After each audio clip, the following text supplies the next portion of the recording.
Hola, muy buenos días, señoras y señores, y bienvenidos, como siempre, a su primer café en una jornada densa de actualidad judicial y de actualidad de interior, en la que recibimos a un viejo amigo de esta casa. Esta semana hemos recibido a muchos amigos. Hoy está con nosotros el portavoz de Justicia e Interior del Partido Socialista en el Congreso, don Juan Alberto Belloc. Hola, muy buenas días. Bienvenido. Un placer estar aquí, como siempre. Hoy tenemos tema para hablar, ¿eh? Me temo que temas. siempre. Tenemos muchos, siempre, sí. Usted siempre viene... Que lo elige adrede, yo no sé si es que lo elige adrede o es que siempre hay temas de justicia e interior. Es que en este programa siempre estamos con la actualidad, tenemos Sin mucho ojo. Natividad Preciado, muy hola, buenos días. ¿Cómo estamos? Consuelo Álvarez Toledo, muy buenos días. Hola, buenos días, Isabel. Y Germán Terz, muy buenas. Buenos días. Pues si les parece, yo pensaba empezar hablando de esa diatriba que nos dispensó ayer la señora Margaret Thatcher a España, a los españoles, al juez Garzón. No dejó títere con cabeza, nos puso... Sí, además era un tipo de discurso en que el conjunto del discurso suena como muy antiguo, ¿no? Todo lo que afirma justifica plenamente por qué Tony Blair no tiene ningún problema en el Reino Unido, ¿no? Da la impresión de que el referente moral y político sigue siendo Thatcher, y Thatcher tiene un discurso que suena antiguo en España, y traducido en inglés al castellano creo que en inglés también suena antiguo, ¿no? Y en lo que a nosotros nos afecta, pues ha mantenido una posición muy singular. Ha mantenido que su socio es Chile, porque Chile apoyó, como es conocido, a Thatcher y a los británicos en la guerra de las Malvinas, y que España no son socios porque tenemos el problema de Gibraltar. Ese es el esquema dentro del cual más vale un buen aliado, aunque sea una persona acusada de crímenes, que alguien que no es aliado en términos políticos. Una posición insostenible en el mundo moderno, pero que Thatcher no tiene ningún inconveniente en mantenerlo. Pero desde el punto de vista estrictamente procesal, digamos, sí. En el supuesto de que fuera verdad que perseguir a Pinochet sí. Es espantoso, ¿el gobierno español podría evitarlo si quisiera? Podría haberlo evitado en un momento muy concreto, que es el momento de tramitarse la extradición, con lo cual entramos en un tema vinculado al anterior. Es decir, el gobierno sí que tiene un momento de intervenciones que dice que la extradición se tramite. A partir de ese momento son decisiones judiciales. El problema que hoy se plantearía es si el gobierno diera instrucciones para que no se recurriera a una eventual sentencia, ¿qué pasaría? Y si tiene el gobierno derecho a hacerlo. Esos serían los dos problemas de actualidad a la vista de lo que hoy se plantea. Mi punto de vista es que efectivamente quien tramita la extradición es el Estado español. El Estado español lo puede representar el Poder Judicial a través de un juez, lo puede representar el ministerio correspondiente del Gobierno de la Nación. La costumbre hasta ahora es que los gobiernos solo han intervenido en el momento de decidir, tramítese la extradición o no se tramite. Eso ha sido la práctica constante.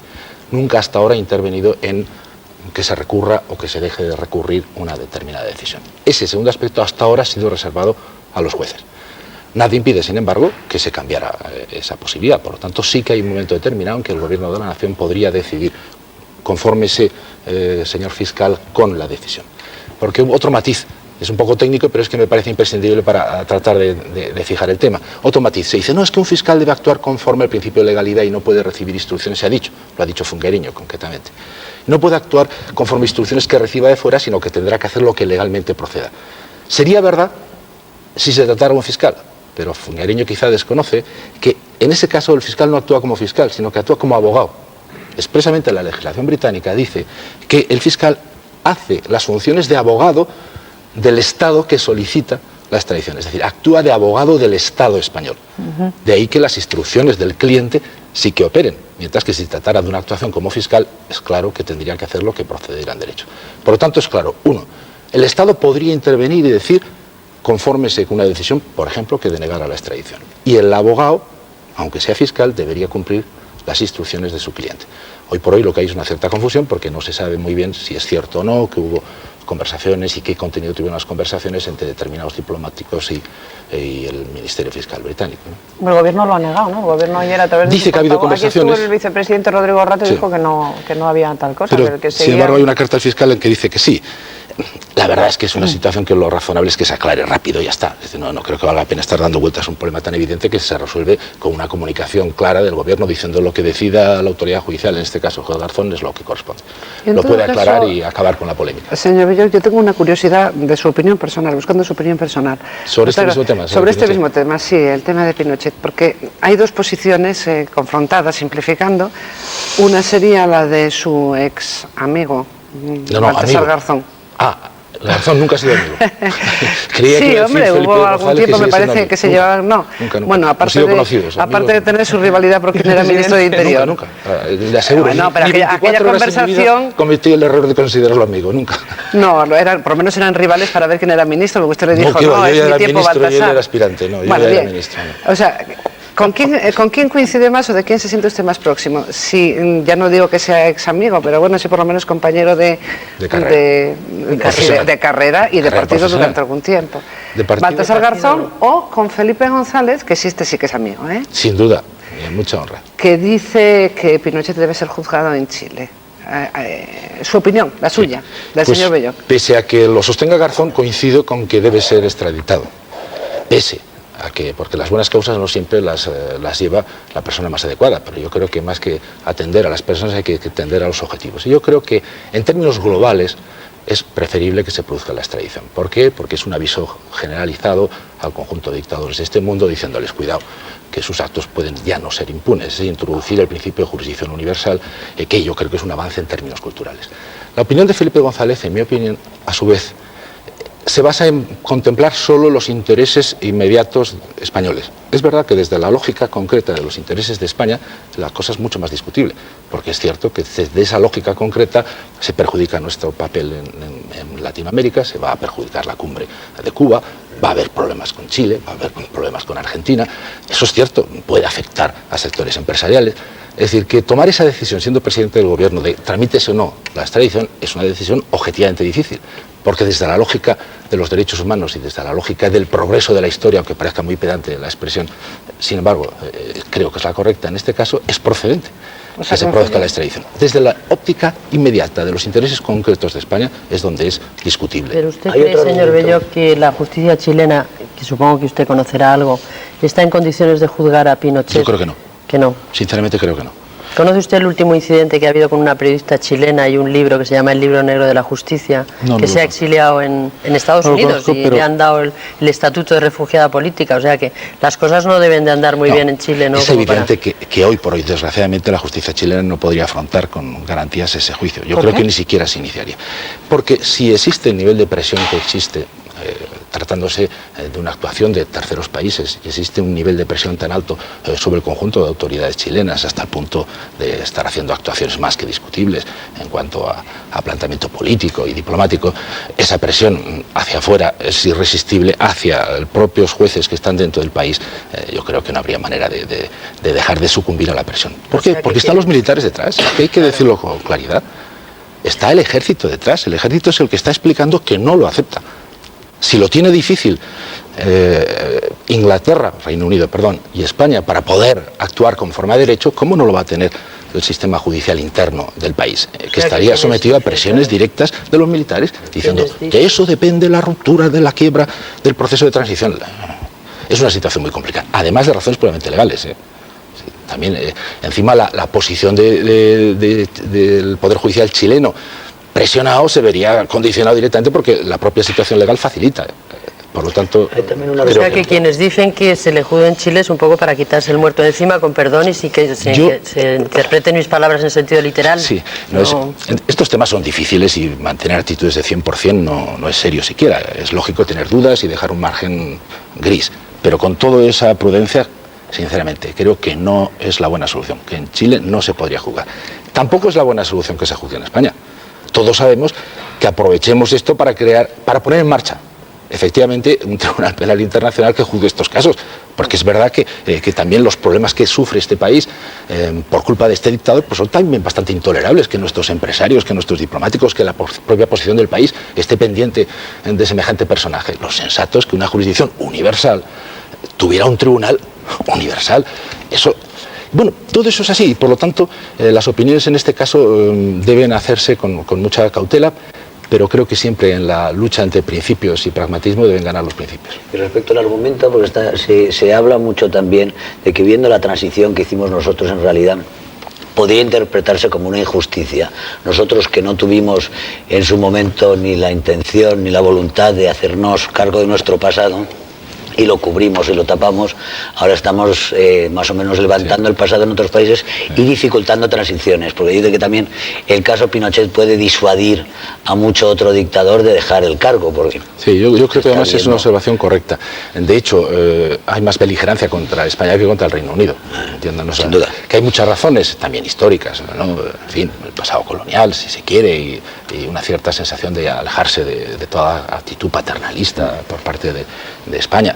Pero yo creo que también se debe al tema de fondo. Es que la verdad es que no somos los más indicados en términos históricos, eso es cierto. Hubiera sido más razonable en países de una tradición democrática más permanente, en que no hubiera habido episodios como los ha habido. Pero es algo parecido a lo que decía antes respecto de quién lleva la buena causa. ¿Qué le vamos a hacer? Lo cierto es que la causa se ha abierto aquí, que la causa es razonable, que supone un avance en materia de derecho penal internacional, y creo que hay que apostar por esa línea. Creo también que hay otra dificultad, no podemos mantener un lenguaje ambiguo. Yo he comentado la polémica actual sobre si es verdad que los funcionarios diplomáticos solo fueron a informarse o a decir que no estaba tomada la decisión, como dice el fiscal británico. Es igual, lo que ocurre es que ese tipo de gestiones, como gestiones oficiosas de alguna persona en Latinoamérica, o como se pone de relieve en conversaciones off the record. Off the record es muy frecuente oír en este país personas que en público dicen hay que extraditar a Pinochet como sea, que en privado dicen, eso es un disparate, madre mía, qué desastre. Esto es la realidad. Ese tipo de cuestiones hace que nuestra imagen global no sea muy seria. Mientras que el Reino Unido hasta ahora está manteniendo una actitud que es más fácil interpretar como coherente y como solvente que la nuestra, que parece ambigua, contradictoria. Una cosa es lo que decimos, otra cosa es lo que hacemos.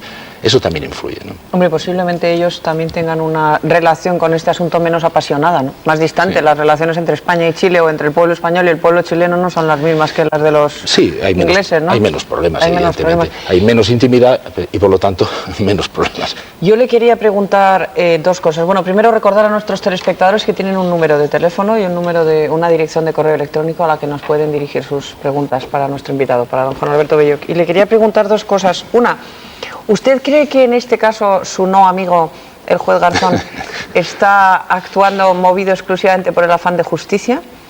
¿O usted percibe algo más detrás de este interés desmesurado que demuestra Garzón en el caso Pinochet? Digamos, por intentar no personalizarlo excesivamente, yo creo que todo el mundo cuando actuamos por una mezcla de motivaciones. Nadie actúa por motivos exclusivamente altruistas, y casos muy extremos actúan solo por motivos malignos y perversos, ¿no? La perversidad es una cosa menos frecuente y menos generalizada de lo que parece. Lo normal es que tengamos un componente, una mezcla determinada de aspectos positivos y negativos. Yo creo que en este caso pasa exactamente lo mismo. Es decir, que hay, por un lado, es un caso excelente para tener algo que siempre le ha gustado al juez Garzón, que es espectáculo, y al propio tiempo la causa es excelente.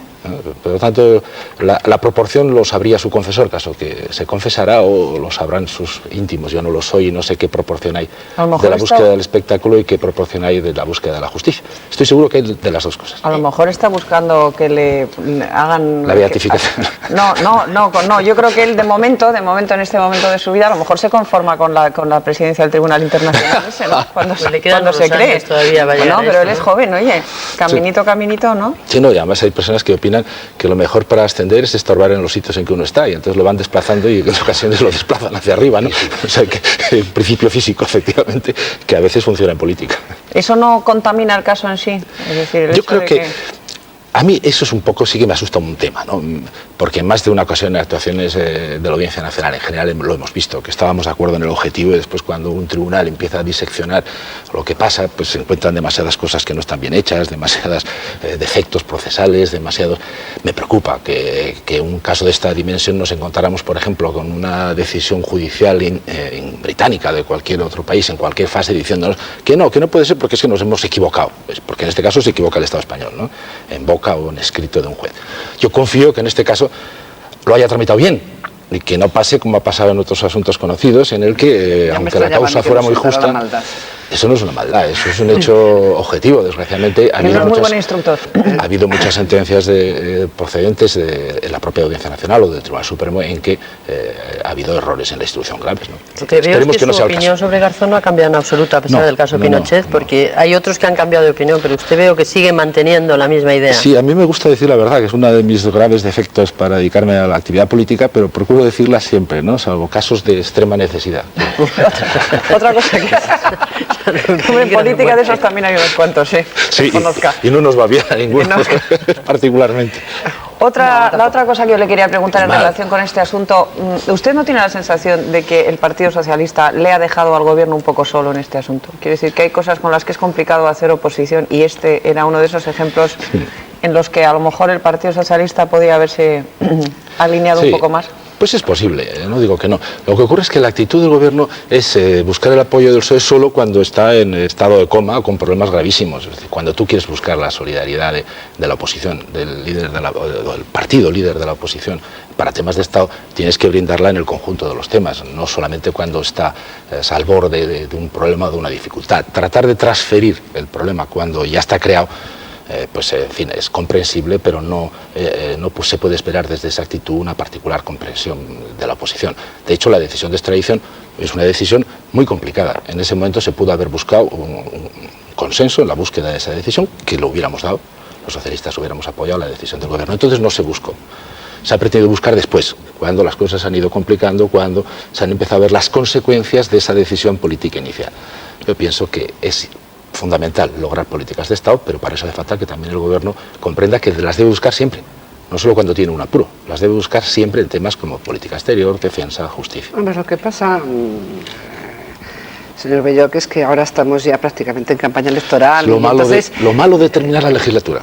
No, que va. Claro, pues tenemos la más larga campaña electoral de la historia. Yo casi que era de la opinión que tenía que haber elecciones más a menudo, porque mire, por ejemplo... ¿Más todavía? Si aquí estamos siempre. Pues cuando sí. no son municipales son autonómicas, cuando no son generales, cuando no son Pero europeas, fíjate, Isabel, qué bonito estáis hablando por razones corporativas, que no queréis trabajar más, perdón por el tuteo, porque las elecciones os hacen trabajar, ¿no? Trabajamos igual de mucho. Pues porque yo creo que los partidos políticos cuando huelen las urnas se ponen muy animados y muy eficaces, y todo esto, entonces se acuerdan de las promesas. Eso decía Alfonso Guerra de las pensiones, que gracias a las elecciones... Pues sí, también, y las ciudades no hay más que, bueno, elecciones municipales todos los años, largan uno las aceras, se ponen los parques, todo lo que no se ha hecho en 4 años de repente se hace en el último año, ¿no?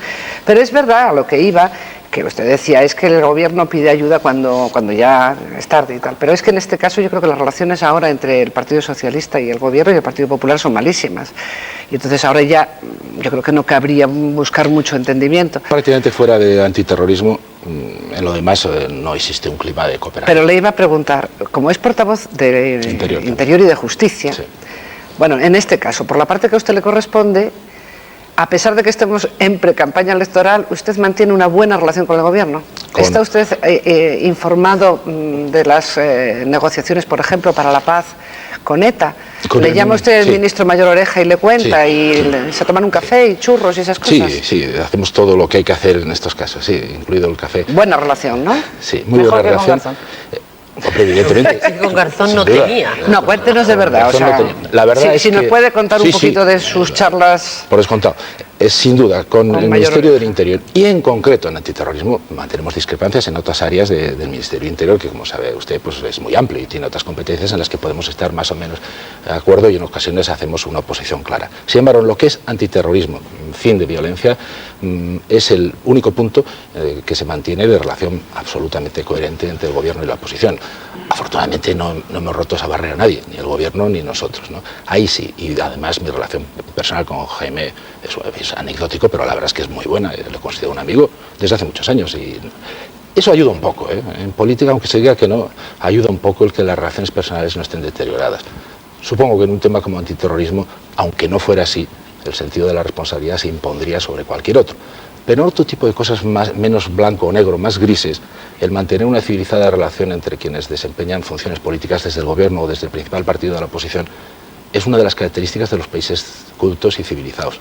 No estaría mal que ese tipo de cosas se consolidaran, ¿no? ¿Usted cree, señor Bello, que es prudente y que es acertado en este momento del, a mí no me gusta llamarlo proceso de paz, digamos? El fin de la violencia es mejor. Del fin de la violencia o del, sí, porque lo de la paz, nunca ha habido guerra desde hace muchos años. Es una cosa mucho más seria que todo eso, sí. Entonces, ¿a usted le parece que este es el momento oportuno y correcto para rebajar las penas por colaboración con bandas? Yo no estuve de acuerdo con la sentencia del Tribunal Constitucional. Y por un argumento muy poco técnico. ¿Por qué va a ser proporcional 3 años y no 5 años? Eso lo puede, si esto no hace falta ser, el derecho lo puede entender y lo debe entender cualquier persona con sentido común. Que alguien me explique a mí por qué ya va a ser proporcional, porque puede bajar hasta 3 y no hasta 5. ¿Quién, en nombre de qué, puede fijar el límite entre lo proporcional y lo no proporcional? Yo creo que en un sistema democrático quien debe fijarlo es el Congreso de los Diputados y no un tribunal.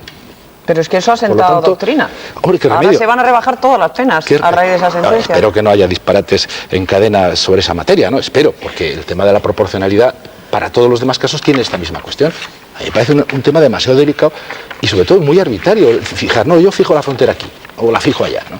Desde ese punto de vista yo creo que ha sido una decisión negativa, pero también es característico del sistema democrático que una vez que se ha adoptado la tenemos que acatar de verdad y por lo tanto a partir de ahí que se modifique el Código Penal es lógico, porque no podemos mantener una actitud de resistencia civil frente a las decisiones nada menos que del Tribunal Constitucional. Por lo tanto creo que es un error, sin duda, jurídico y me viene también de política criminal, pero que hay que hacerlo.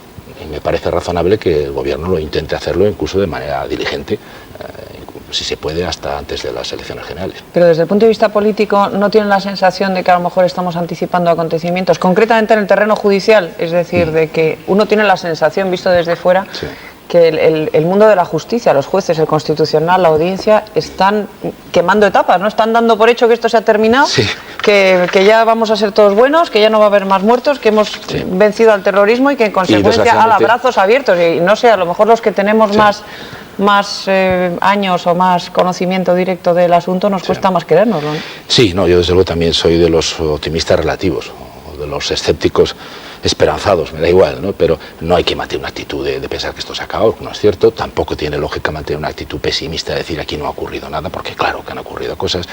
Dentro de eso es verdad que puede entenderse lo que usted dice, que la opinión pública puede recibir ese mensaje. Yo sé que el Tribunal Constitucional no lo hizo por eso. Es decir, una cosa es que discrepe de sus argumentos jurídicos y otra que no tenga ninguna duda que el Tribunal Constitucional no dijo lo que dijo porque considerara oportuno intervenir en el debate sobre si debe tener un tratamiento penal o penitenciario privilegiado los terroristas. Sinceramente creo que... Está claro que se transmite esa es verdad. Vamos. Lo malo es que eso, que la verdad es lo que se transmite, no lo que es. Y es cierto su observación por eso, ¿no? Se transmite esa sensación y también se transmite en algunos juicios en la Audiencia Nacional, en algunas medidas de jueces de vigilancia penitenciaria que conceden terceros grados cuando antes no se concedían.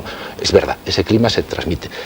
Pienso que la obligación de los responsables de estos temas sería decirle a los jueces que se incorporaron tarde, lo voy a decir con claridad, a la lucha que el conjunto del Estado tenía contra los terroristas. Se incorporaron tarde. Ahora que no corran. Se incorporaron tarde. Tranquilos, que sigan el ritmo del conjunto del Estado y no se precipiten, ¿no? Todos queremos, evidentemente, que la tregua sea definitiva, que ETA entregue las armas. No sé si ese momento está lejos o tarde, pero ¿qué papel le toca representar en este momento al Gobierno para lograr ese objetivo? ¿Tiene un papel decisivo o, a pesar del Gobierno, sucederá lo que suceda?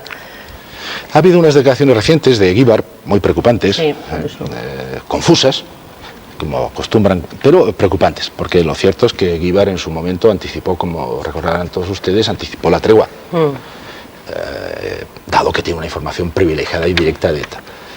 Cuando ahora dice esas cosas, lógicamente no te las puedes tomar como una butada o como una frivolidad. Hay que, por lo menos, ponderarlas. Y él afirma que se ha roto técnicamente, algo parecido a eso, el acuerdo de suspensión de los atentados, ¿no? ¿Qué significa eso? Probablemente significa que ETA está apretando las tuercas sobre el PNV. Esa es mi interpretación, pero en fin, es una entre otras posibles. Yo creo que se está apretando porque hay algunos de los temas que pactaron, parece ser inicialmente, que no se han cumplido, como sea la participación en la Diputación Foral de Guipúzcoa, que no se ha llegado a concretar más que en presidencias de comisión, pero no en el área del gobierno directo, o probablemente también en el tema de la Asamblea de Municipios, que el planteamiento ahí entre HB y el PNV es distinto. En el primer caso era el principio de un proceso constituyente, en el caso del PNV se ha convertido más bien en un lugar de comunión nacionalista, ¿no? Esos dos, entre comillas, incumplimientos del pacto entre PNV y ETA, entre Arzayus y ETA, como determinantes de la tregua, han podido generar un clima en el que se le esté transmitiendo al PNV, cuidado, no se están cumpliendo las condiciones que pusimos para que la tregua continúe. Yo creo que eso es lo que significa la transmisión. A partir de ahí, ¿qué ocurre? Hombre, a partir de ahí es que es muy difícil. Si ETA no dialoga con el gobierno, ¿qué hace? ETA necesita existir. Si no dialoga, ¿qué hace? Mata. De momento ha hecho una serie de cosas como robar los explosivos, como robar coches, como volver a las cartas, como volver al terrorismo callejero, que es una forma sustitutiva de su forma de entender la autoafirmación, ¿no? ¿Qué posibilidades realistas hay realmente de una ruptura, de que ETA vuelva a tener una situación en la cual crea políticamente rentable reanudar la violencia en su grado habitual, digamos? El asesinato, porque violencia no ha dejado de haber. No ha dejado de haberla en las se lo digan a esos pobres concejales. En los atentados con víctimas. Yo creo que ahora hay una tensión, es lo que creo que refleja Eguíbar y mi información coincide. Existe una tensión entre los que hacen las cuentas de un modo y los que lo hacen de otro. Los que dicen que el vaso está medio lleno, por emplear el tópico, los que dicen que está medio vacío. ¿Dentro de ETA? Dentro de ETA. Es decir, los que dicen, hombre, ¿qué más podemos pedir? Si ya logramos que el PNV en su conjunto, pero EA ya tenía una tradición más clara de autodeterminación, pero si logramos que el PNV en su conjunto pase a mantener con absoluta normalidad, incluso el Lehendakari Ibarretxe, que siempre los lehendakaris terminan siendo más moderados en el discurso, porque el ejercicio del poder ciertamente modera, da por supuesto como un principio inamovible la autodeterminación y que debe ser el pueblo vasco, la sociedad vasca la que decida. Bueno, eso ahora todo el mundo lo escucha incluso sin escandalizarse ni llamar la atención. Eso es una nueva posición, esa no era la posición del PNV ni la posición del Lehendakari Ardanza, sino que se incorpora en el documento Ardanza al final de su mandato, justamente. Y hoy eso ya es un hecho evidente. Pues hay un sector de nacionalismo radical que dice, ¿qué más podemos pedir? En un año hemos logrado que el PNV asuma las tesis políticas del mundo radical abertzale. Esos dicen no interrumpir la suspensión de los asesinatos. Asesinar podría bloquear ese proceso y podría ser perjudicial. Hay otros, sin embargo, que ven el vaso desde su óptica medio vacío y piensan que, como les comentaba antes, que el PNV ha incumplido parte de sus compromisos y que los presos siguen estando donde están y que el gobierno español y la oposición no hemos cedido a los planteamientos implícitos en ese chantaje que fue el acuerdo entre ETA y Arzallus, ¿no? Bueno, pues esas dos tendencias existen en este momento. Históricamente las discrepancias en el seno de ETA se han saldado de una manera muy clara. Ha habido alguien que ha puesto la pistola encima de la mesa, ¿no? Históricamente esas discrepancias internas han terminado mal. Y otras veces en que la pistola la descargaban en la sien de alguno de los etarras discrepantes. Efectivamente. Últimamente a lo mejor se puede hacer de otro modo, ¿no? Por ejemplo, haciendo posible que el disidente sea detenido por alguna policía. En fin, hay métodos diversos que ha utilizado ETA a lo largo de su historia para castigar a los discrepantes. La situación es delicada porque a su vez saben que es inamovible el principio del gobierno y del partido de la oposición y que por tanto el resultado de las generales no cambiaría ese tema. No aceptamos el punto esencial del conflicto, es decir, que la llamada sociedad vasca decida. Pues no. Si el precio del final de la violencia es la concesión de un vago y abstracto derecho de autodeterminación, no estamos dispuestos a pagarlo. Y eso debe quedar claro. Yo creo que es una obligación nuestra que no duden sobre eso, para que no especulen sobre el hecho electoral. Porque si se piensa que porque puede haber cambios electorales, puede haber cambios de posición en el conjunto de la política nacional, se refiere estamos estimulando la violencia. Socialista, claro, o sea, que quede claro, que se encontrarían con que un gobierno socialista mantendría las mismas posiciones que el gobierno de Aznar. Y debe quedar absolutamente claro, no se pagaría nunca el precio del derecho de autodeterminación. Por muchas cosas, no solo porque, como se dice, y sería suficiente, pero no es suficiente, que la Constitución dice claro que el sujeto de la soberanía es el conjunto del pueblo español. Pero no se trata solo del terreno de los principios, sino la evidencia. ¿Quién ejerce el derecho de autodeterminación? Si tuviéramos una política cínica, deberíamos decir, socialistas o populares en este tema, hagan el referéndum, hombre, con Navarra. No sé cómo convenceríamos al Estado francés, ¿no?, sobre Iparralde. Pero hagan el referéndum, los independentistas no pasarían del 10%. Si realmente quisiéramos mantener una actitud cínica en vez de una actitud seria, como tratamos de mantener, no habría ningún motivo político para negar un referéndum cuyo resultado sería avasallador, incluyendo Navarra, y no digamos si se volviera loco de momento el presidente del gobierno de Francia y lo aceptara en Iparralde, ¿no? Sería un resultado abrumador. Por lo tanto, lo que están pidiendo es lo imposible, simplemente. Están pidiendo lo que saben que no se puede realizar. Porque si se realiza, a lo mejor el mito de la reivindicación permanente deja de existir. Pedir lo imposible, pues en fin, estaba bien a los 18 años en la Revolución de Mayo, pero no parece serio en la madurez política de unas instituciones. Perdón, es que me interesa mucho sí. la división en el mundo de ETA, porque usted es un hombre extraordinariamente bien informado en ese campo. ¿Quiénes son más y sobre todo quiénes son más poderosos? ¿Los que sostienen lo del vaso medio lleno o los que sostienen lo del vaso medio vacío? Yo creo que en este momento son más poderosos, afortunadamente, los que creen que el vaso está medio lleno. O sea, son más poderosos y están sobre todo siendo muy mayoritarios en la rama civil de ETA, es decir, en el mundo de EHB, son claramente mayoritarios. El mundo concreto de los pistoleros directos es un poco más confuso, porque en realidad basta con que no estén de acuerdo 10, aunque sean menos, para que te monten mañana una estrategia, que es terrible, pero hay que recordar siempre que 10 personas son capaces de montar una escisión que se convierta en un peligro terrible para el conjunto de los ciudadanos. Lo que pasa es que la última operación policial llevada a cabo en Francia parece que les ha transmitido el mensaje de que se estén quietecitos porque de la que asoman la cabeza se la cortan, ¿no? Sí, pero por no ser completamente optimistas. Fíjese que ha ocurrido porque existía, no quiero exagerar, porque también existía un interés nacional evidente francés, que era el terrorismo breton, el terrorismo corso, el terrorismo islámico. ¿Por qué? Porque con esas toneladas hay para todas las organizaciones terroristas que pueden operar de presente o potencialmente en el territorio francés. Por tanto, el mensaje, que también es sin duda de cooperación con España, también están mezclados intereses sin duda internos, como sobre todo el terrorismo bretón en concreto, ¿no? O sea, que no se cree usted absolutamente Digo que es una casualidad. Esa declaración de amor que nos hizo Chirac aquí en el Congreso. Por eso he dicho también, ¿no? Por eso he introducido el también en mi intervención. Si los franceses quisieran, harían mucho más.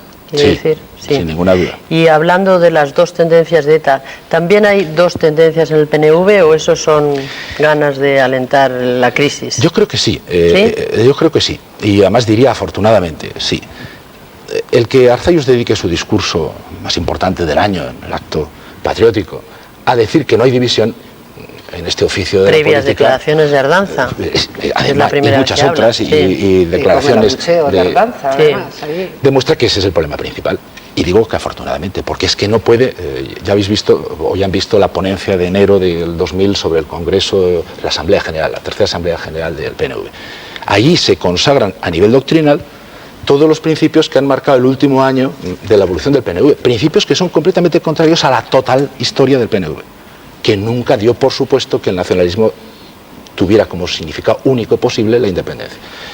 Lo que se hace en los documentos preparatorios de la tercera asamblea es convertir en doctrina la práctica política que han tenido este año, es decir, la conversión que ETA, EHB... La marginación de los autonomistas. Naturalmente. Lo cual es contrario a la propia tradición del PNV. De ahí que, como es lógico, las personas más sensatas del PNV, además el PNV es un partido democrático, hay que decirlo claramente, de funcionamiento democrático, eso es lo que ha determinado que Arzallus haya tenido que volverse a presentar, porque sabía que si él no se presenta, veremos si Eguíbar le gana la partida a los vizcaínos, a los alaveses, a mucha gente de la propia Guipúzcoa, que quieren que el PNV retome un discurso central, ser el eje vertebrador no del 51%, con suerte, de los vascos, sino el eje vertebrador, como lo ha sido durante muchos años, del 80-85% de los vascos, porque puede tener ese papel, si realmente sigue manteniendo la posibilidad de relacionarse con el PP o con el PSOE, según las circunstancias, que eso en definitiva, en términos históricos, es un tema menor, pero desde luego con el conjunto de los vascos y no solo con los que predican el credo nacionalista.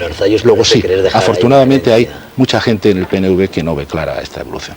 Arzallus pretende, al parecer, y Arzallus, el grupo en torno a Eguíbar, pretenden ahí dejar una herencia bastante ya consolidada, ¿no? Es decir, que los autonomistas, si no pueden ganar, realmente los autonomistas no serán solo marginados, sino que acaben siendo irrelevantes, ¿no?, en la política. Es difícil porque ojalá no ocurra, en fin, esa posibilidad existe. Yo creo que es difícil porque sí que es, y perdón la repetición, sí que es un partido democrático en que excluir o eliminar una tendencia tan amplia, que además está basada en una tradición histórica dentro del PNV y de sus autores, yo creo que no lo lograrán. De momento lo que han hecho es poner un tapón. Porque si se hubiera presentado Eguíbar contra Ardanza, gana Ardanza en una votación. Yo estoy convencido, por poner un ejemplo, aunque yo sé que el pobre ex-lehendakari no querría volver en ningún caso a ese tipo de responsabilidades políticas, ¿no? Pero entre poner a una persona de esa línea Ardanza o una persona de la línea Eguíbar, yo creo que la mayoría del partido, salvo poniendo a Arzallus, claro que sí, sin duda es el líder, ganaría la tendencia más moderada. No, que es curioso, y por introducir un nuevo tema encima de la mesa, la evolución de Arzallus se contrapone con la evolución de Pujol, por hablar de la otra comunidad autónoma, en donde en Cataluña se está viendo, y yo estos días estoy viviendo en Cataluña, un proceso a la inversa. Hay claramente dentro de Convergencia y Unió un pavor a quedarse en el nacionalismo más radical que les haga perder la mayoría en las elecciones del próximo, del día 17. Sí. Y bueno, y es muy denotable, eso se observa claramente, pues desde cómo ahora Jordi Pujol por primera vez en su vida habla en castellano y va como loco al cinturón rojo de Barcelona. También, ¿no? Creo que tira penaltis. Creo que bien, yo no lo he visto, pero me han dicho que era notable. Lo digo por la foto, no la eficacia. Sí, no, pero es que es serio, es que no, sin duda. Y al mismo tiempo también hay que decir que el Partido Popular en Cataluña, que había mantenido unas posiciones también muy españolistas radicales, también atempera, y en este momento, por ejemplo, ya el idioma ya no es una batalla política de primer plano, No, sin duda. La inteligencia de Pujol está probablemente en ir por la línea que lo que le permitiría es esa línea la que le puede permitir, le ha permitido gobernar en la realidad de la política catalana durante muchos años, y sabe que irse de esa línea los catalanes no lo perdonarían. De uno y otro signo. En Cataluña mantener ahora un discurso radical en cualquier tema está llamado a ser un discurso perdedor, ¿no? Y Pujol lo que no quiere, afortunadamente, es perder. Yo, Isabel, si te parece, quería hablar un poco del propio partido del señor Belloch y de su, si te parece bien, pasamos a ese tema. Sí, yo quería formular una pregunta que se nos ha quedado, dos. Una, si nuestro invitado, el señor Belloch, tenía conocimiento del documento ese que se conoció hace unos días, en el cual el PNV, altos dirigentes, no está firmado, pero parece ser que en ese documento estaban Eguíbar y Ollora y algunos más. La primera noticia la tuve, sí, antes de aparecer en público, me la dio el ministro, me la dio Mayor Oreja, me dio noticia de ese documento. Hasta ese momento yo no tenía noticia de él. Si usted cree que ese documento efectivamente lo suscribieron, ese documento lo han desmentido. Lo que me parece más risible es decir que no está firmado y que no han firmado nada. Pues sí, estas cosas no se hacen ante notario. Eso yo creo que es el tipo de argumento lo que me parece. Pues claro que no está firmado, ni eso ni nada. Yo creo que la única forma de examinar el tema es si lo que ahí se dice se ha hecho o no se ha hecho. Exacto. Además, palabra de vasco es palabra de ley, ¿no? Es decir, no necesitan poner por escrito ni siquiera. Bastaría con el lenguaje oral, si nos ponemos en plan tradicional vasco, ¿no? La palabra vale más que nada. Pero la verdad es que lo que vale más que la palabra son los hechos. Y los hechos, objetivamente, han demostrado que sí, que ha pagado un precio altísimo el PNV por conseguir ese pacto con ETA, ¿no? Ha pagado el precio de mudar sus propias opciones políticas e ideológicas, ¿no? Y luego quería preguntarle si usted cree que hay algo que pueda hacer el gobierno para conseguir que ETA vuelva a sentarse en una mesa y a negociar lo que se puede negociar, que son sus presos y poco más, ¿no? Quizá hemos dado por supuesto, eso es un error que hemos cometido todos, hemos dado por supuesto la teoría del paz por presos, ¿no? Hasta el punto de dar un mensaje a la propia organización terrorista, que los mensajes no los recibe alguien, los recibe el conjunto de la colectividad. Un mensaje equivocado. Y es que por descontado ustedes tienen ya la llave de la prisión. Eso en una lógica negociadora es un error brutal. Nunca debimos haber formulado las cosas así. Es verdad que lo hacíamos, porque todos hemos incurrido en mayor o menor grado en ese error, lo hacíamos para dejar claro que en ningún caso paz por autodeterminación o paz por concesiones políticas. Pero claro, por evitar un disparate, hemos dicho algo que es negativo desde el punto de vista de la lógica negociadora. ETA debe comprender que tampoco eso está por hecho, ni mucho menos. Que hay que empezar desde el principio a analizar el conjunto de la situación. Y más bien mi criterio es que la firmeza es la única forma y el único mensaje que entiende ETA. Eso concretado a la pregunta que usted me formula, yo creo que el gobierno debe insistir en sus mensajes de rigor, debe informar constantemente no solo al Partido Socialista, sino al conjunto de partidos políticos democráticos de la situación, que nadie se entere por la prensa, por decirlo lisa y llanamente, de los problemas cruciales, que se sientan todos los agentes políticos coprotagonistas del proceso, y nada más, esperar con la legitimidad que da el mantener posiciones perfectamente democráticas y serias en estos temas. Sí, pues antes ha dicho que usted siempre dice la verdad y así me va.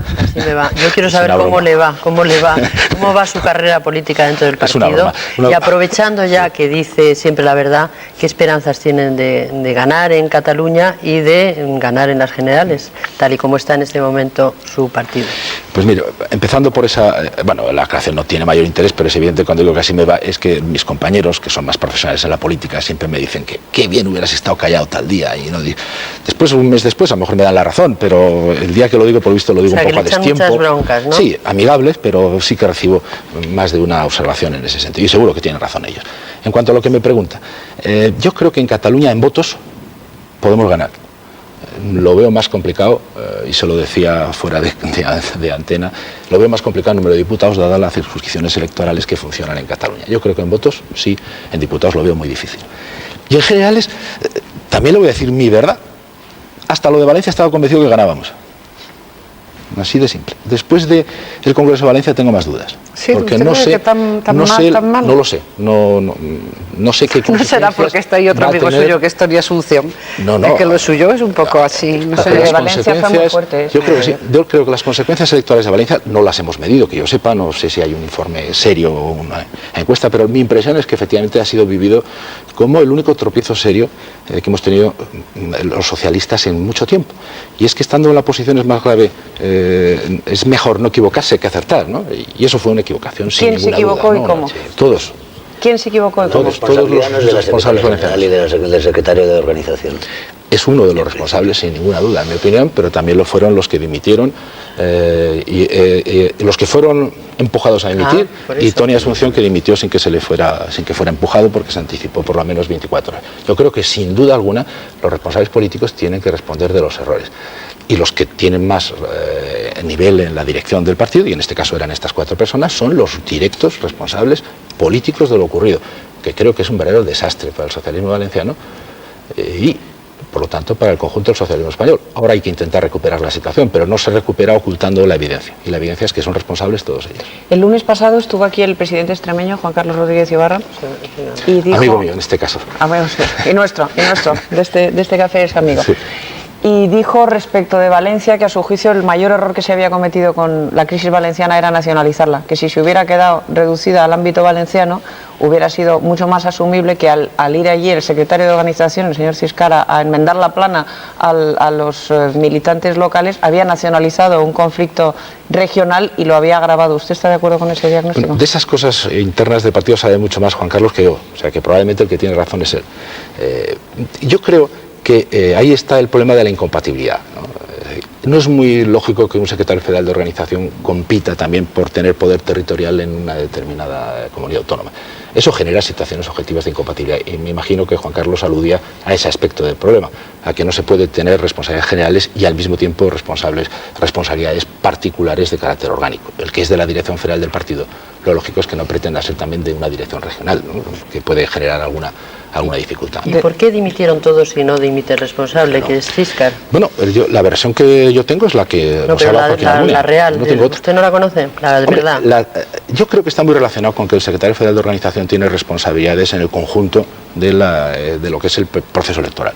Responsabilidades en el conjunto de lo que es la campaña, los aspectos técnicos, los aspectos de realización programática. Han puesto a Juan Miguel Garay también para los temas programáticos, pero en definitiva que es una de las piezas claves dentro de un proceso electoral. Si la pieza clave no ha funcionado en una parte del engranaje, pues será tremendo. Que no bueno, eso podría ser una de las conclusiones. Sin embargo, Joaquín Almunia ha optado por la contraria, por pensar que es más importante aprovechar la experiencia y conocimientos de Cipriá en el conjunto de la organización de un acontecimiento electoral que los errores, sin duda, cometidos en Valencia, ¿no? Esa es la decisión del secretario general. Juan Alberto, ¿sigue siendo amigo de verdad de irse a cenar y tal de Felipe González, ¿no? Yo soy amigo personal de Felipe González, desde luego. Es que se comenta y se cuenta que últimamente el expresidente de gobierno está un poco raro. Yo también le veo un poco raro, ¿no? Porque, entre otras cosas, porque dice en voz alta lo que otros solo dicen en voz baja.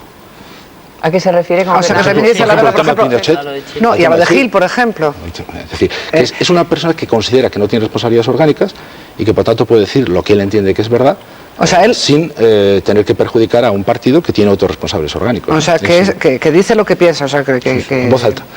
Y es una costumbre poco frecuente. ¿Lo podría decir en el Congreso que pasa tiene un sueldo de diputado? Bueno, él lo dice como lo que es un dirigente cuya autoridad no se basa en un cargo, sino que se basa en una historia, en una biografía. Es una autoridad moral, no una autoridad derivada de un cargo concreto, ¿no? Pero es que hay gente que dice que es que está pasota, que de verdad que es que le importa ya un bledo, que lo que no... Que...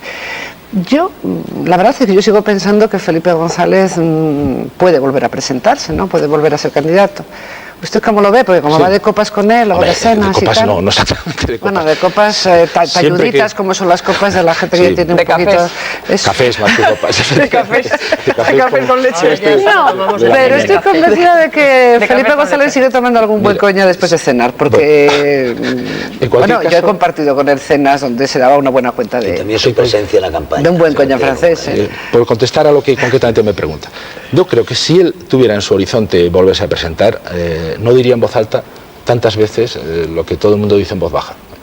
Cada vez que en un momento determinado, yo por ejemplo he hecho un comentario crítico a Felipe, yo no estoy de acuerdo contigo en tal cosa, aunque es verdad que cada vez que yo he dicho que no estaba de acuerdo, casi siempre el que tenía razón es él y no yo, las cosas como son, es así.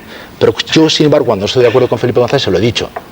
Y él dice, no, pero nunca te argumenta desde el terreno, pero esto no ves que te puede perjudicar en lo que opinen los demás, porque esto es lo no políticamente correcto, lo que te puede generar más adversarios, ¿qué tal? Y yo, ¿qué? ¿Pero tengo razón o no? Te plantea. ¿Pero tengo razón o no? Es decir, en este momento no le importa las consecuencias en términos de resultado de votos, sino estrictamente la coherencia con su propio pensamiento, con lo que él entiende que son los intereses generales de España. Es que decir lo que uno piensa... Se tenía que echar una manita a su candidato, ¿no? Por lo tanto, no creo, sinceramente, que esté contemplando en este momento ese horizonte. Pero en ese sentido no está actuando un poquito con falta de solidaridad hacia el partido, porque dañándosela a sí mismo, casi bloqueándose la entrada a un regreso él mismo, también está dañando al partido en un sentido directo, ¿no? Mire, solo le podría decir una cosa. Cuando hubo elecciones municipales, por lo único que nos peleamos todos los candidatos es porque viniera Felipe González. O sea, no tenemos ninguna duda de cuál es el efecto que produce Felipe González en el conjunto de... Y le esperan la campaña, ¿no? Y lo ponemos en... Bueno, hombre, el día 13 de la Cataluña... Le podría contar las verdaderas peleas es a qué sitios va Felipe y a qué sitios no va Felipe. El resto de personas, bueno, pues son más sustituibles, ¿no? Felipe siempre un aspecto positivo. En términos de militancia, Felipe González es el referente sin ninguna duda. Y eso es compatible con que la autoridad política y la responsabilidad orgánica le corresponda a Almunia. Pero vamos, que Felipe es el referente del conjunto de los militantes... Pero es entonces otra un de poco las esquizofrénico... Perdón, Consuelo, no, es que otra de las cosas que decía el otro día el presidente Rodríguez Ibarra, que tuvo bastante eco, por cierto, fue que la actual dirección... Es que dice las cosas claras y siempre... Clarísimas, es una cosa realmente estupenda. Digo, que... sí, porque Se ve que Isabel es muy partidaria. Sí, lo estamos viendo. Yo también. Sí, y además es que es muy poco frecuente, quiero decir... O sea, que en esta mesa de 5 partidarios. Sí, en efecto. No, digo que otra de las cosas que decía era que la actual dirección del PSOE no tenía autoridad y no merecía respeto. Vale. Lo dijo así de claro, lo cual fue una cosa... Digamos que él en las reuniones del Comité Federal, que es cuando yo lo veo actuar, en muchas ocasiones ha mantenido esa posición, tanto dentro como fuera. Él se ha confrontado con la dirección desde el momento mismo del Congreso, en que no quiso entrar en la dirección, como recordará, y de manera constante ha mantenido su actitud crítica. Él considera que las cosas no se han hecho bien. Curiosamente, que se da demasiado peso a los varones territoriales, entre comillas, pese a que él es un varón territorial. Él denuncia ese esquema, cree que la dirección federal debería recuperar el peso histórico que ha tenido siempre, muy por encima de la estructura territorial, ¿no? Y en este momento él contempla que eso está fallando, es decir, que la dirección federal no tiene el peso político que ha tenido tradicionalmente. Y yo creo que sería conveniente que tuviera más peso la federal del que tiene actualmente. Esa es la parte en que comparto el análisis de Juan Carlos, no más, porque por otro lado yo pienso que el conjunto de la dirección sí que está manteniendo una línea política comprensible y razonable y la que corresponde en este momento. ¿Y ese no peso se debe a su actuación o se debe a que la forma... Vamos a ver, que es que Joaquín Almunia, las bases lo rechazaron, eligieron de candidato a Borrell, luego le vuelven a poner, si es que tampoco tiene muchos... Es el precio mínimo que cualquier formación política tiene que pagar cuando deja de ser su líder político una persona de la talla de Felipe González. Ese tránsito no creo que en ningún lado, y tú coges cualquier país europeo y es lo mismo, en ningún lado esos tránsitos han sido más benéficos o con menos problemas que el que estamos teniendo en este país. En todas partes, después de los grandes, de líderes que ocupan un espacio enorme, se producen conflictos. Y hemos tenido un conjunto de conflictos que, dada la talla de Felipe González, no me parecen excesivos. Y creo que el conjunto de la opinión pública sí lo está reflejando. Nuestras intenciones de voto siguen siendo muy altas, pese a estar en pleno proceso de transición entre un líder como Felipe González y el siguiente líder, que el liderazgo solo se adquiere de un modo, ganando elecciones. Eso está muy claro. Eso también lo decía Rodríguez. Aznar adquirió carisma cuando ganó las elecciones. Antes se hablaba de si tenía o no tenía carisma. Lo adquirió cuando ganó las elecciones.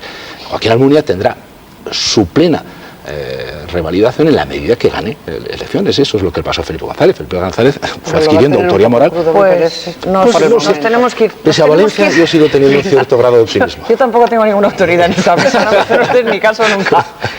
Nos tenemos que ir. Se nos han quedado fuera las preguntas de los telespectadores, que en su mayoría estaban de acuerdo en que lo de ETA no es para creérselo mucho y que a lo mejor con Pinochet se están aplicando dobles raseros. Nos vamos, le agradecemos mucho su compañía. Este café se nos ha hecho cortísimo, tendrá usted que volver dentro de poco para seguir hablando. Y a ustedes les agradecemos muchísimo su compañía, les deseamos que pasen un día muy feliz y les esperamos mañana a las 9:30 aquí en El Primer Café. Hasta entonces.